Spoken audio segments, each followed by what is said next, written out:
Kalau kita ngomongin soal perempuan mandiri, yang kebayang biasanya sosok yang kuat, bisa kerja sendiri, ngambil keputusan sendiri, kelihatan tenang, gak banyak ngeluh, dan sering jadi tempat orang lain bersandar. Dari luar, hidupnya kelihatan stabil. Tapi, ada satu hal yang sering gak kelihatan. Banyak perempuan yang terbiasa mandiri sebenarnya hidup dalam mode bertahan terlalu lama. Dia terbiasa menyelesaikan semuanya sendiri sampai akhirnya sulit percaya kalau ada orang yang benar-benar bakal bantu dan ngerti mereka tanpa ngerasa direpotin. Makanya kadang unik, dia kelihatan kuat tapi gampang overthinking, kelihatan dewasa tapi sulit tenang dalam hubungan, kelihatan gak butuh siapa-siapa padahal diam-diam capek nanggung semuanya sendirian. Ini bukan sekedar perasaan. Secara psikologis, manusia emang butuh rasa aman emosional. Dalam teori attachment atau keterikatan emosional yang dipopulerkan oleh John Bowlby, pengalaman emosional seseorang membentuk cara dia menjalani hubungan saat dewasa. Kalau sejak lama seseorang terbiasa menghadapi masalah sendiri, terbiasa kecewa, terbiasa harus kuat, maka otaknya bakal belajar satu hal. Kalau mau selamat, jangan terlalu bergantung pada siapapun. Akhirnya, mandiri bukan cuma soal kemauan. Mandiri berubah jadi mekanisme perlindungan diri. Dan seperti yang dijelasin sama John Bowlby, seseorang yang terlalu sering ngerasa nggak aman secara emosional bisa tumbuh jadi pribadi yang lebih defensif dan sulit percaya penuh pada orang lain.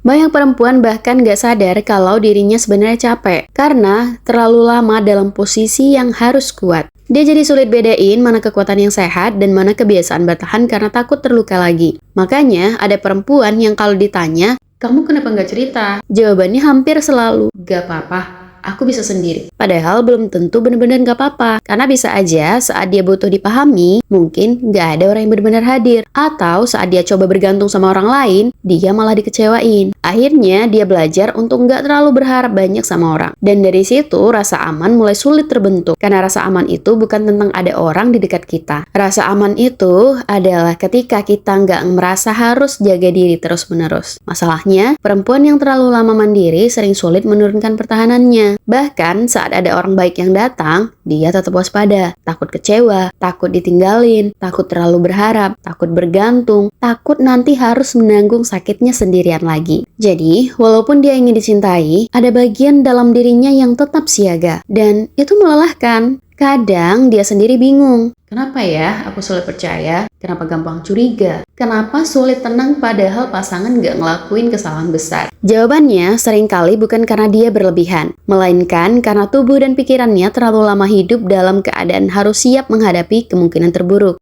Psikiater trauma Bessel van der Kolk dalam bukunya The Body Keeps the Score menjelaskan bahwa pengalaman emosional yang berat bisa membuat tubuh terus berada dalam mode siaga. Jadi, kadang yang kelihatan overthinking sebenarnya adalah tubuh yang belum benar-benar ngerasa aman. Makanya, ada perempuan yang sulit menikmati hubungan dengan tenang. Sedikit berubah aja langsung kepikiran. Chat lebih lama dibalas, langsung cemas. Nada bicara berubah sedikit, langsung ngerasa ada yang salah. Karena pikirannya selalu bersiap menghadapi kehilangan. Dan yang menyedihkan, seringkali dia sendiri malu dengan perasaannya. Karena dari luar, dia dikenal sebagai perempuan kuat. Jadi saat dirinya ternyata juga ingin disayang, dipeluk, ditemani, ditenangkan, dia ngerasa aneh dengan kebutuhannya sendiri. Padahal itu manusiawi. Semua orang ingin merasa aman secara emosional. Seorang perempuan bisa sangat mandiri, tapi tetap ingin dipahami. Bisa sangat kuat dan tetap ingin ditemani saat lelah. Bisa terbiasa sendiri dan tetap ingin ada seseorang yang membuatnya ngerasa nggak harus menghadapi semuanya sendirian. Sayangnya, banyak perempuan justru ngerasa bersalah saat mulai bergantung secara emosional. Karena dari kecil mungkin dia terbiasa mendengar, "Jangan manja, kamu harus kuat.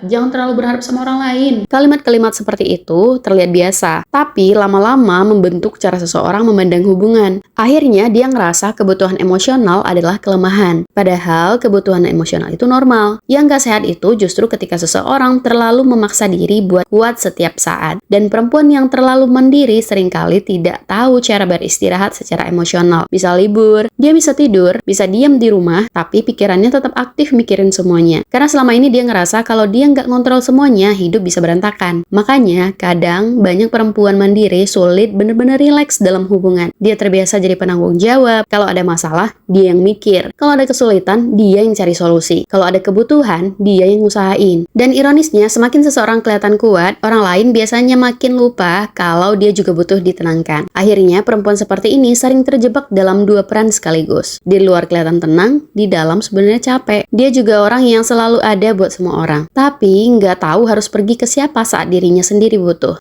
Perempuan mandiri sering kesulitan menerima bantuan, bukan karena merasa paling hebat, tapi karena terlalu terbiasa ngurus semuanya sendiri. Jadi saat ada orang yang bantu, dia malah ngerasa nggak nyaman, takut ngerepotin, takut berutang perasaan, takut dianggap lemah.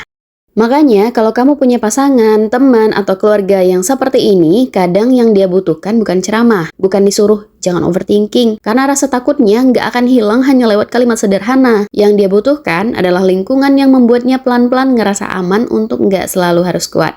Dan buat perempuan yang ngerasa dirinya seperti ini, mungkin kamu perlu sadar satu hal. Mandiri itu bagus. Bisa berdiri di kaki sendiri adalah kemampuan yang berharga. Tapi kamu juga tetap manusia. Kamu tetap boleh lelah, kamu boleh ditemani, boleh cerita, boleh berharap, boleh ingin dipahami. Karena ngerasa aman bukan tentang kehilangan kemandirian, rasa aman justru tentang tahu bahwa sekarang kamu nggak harus menghadapi semuanya sendirian lagi. Mungkin yang paling sulit dipelajari oleh perempuan yang terlalu lama sendiri bukan cara bertahan hidup, tapi cara percaya bahwa dirinya akhirnya boleh bersandar tanpa takut jatuh lagi. Pelan-pelan ya, kamu lagi berproses.